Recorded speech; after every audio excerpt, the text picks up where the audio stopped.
Surtout, moi, je les appelle quand même à la lucidité.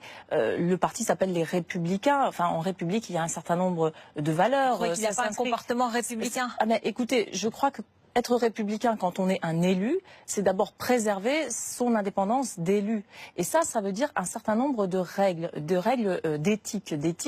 Et l'éthique, c'est un comportement indispensable en politique. Ça veut dire quoi? Ça veut dire qu'on ne se met pas dans les mains de qui que ce soit.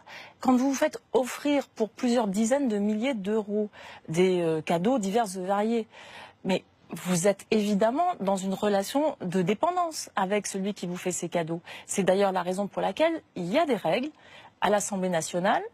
Tous les cadeaux éventuels supérieurs à 130 euros, moi je veux dire, je n'en ai jamais reçu, mais doivent être déclarés au bureau de l'Assemblée qui donne l'autorisation à ce moment-là.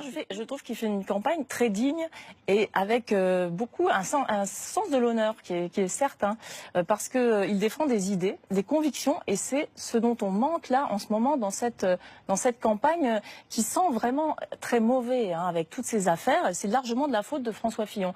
Et le fait que Benoît Hamon continue sur la ligne qui s'est tracée, de tracer des perspectives justement pour les jeunes, pour la France, pour les années à venir, et sur le long terme aussi, je trouve que c'est très honorable. Oui.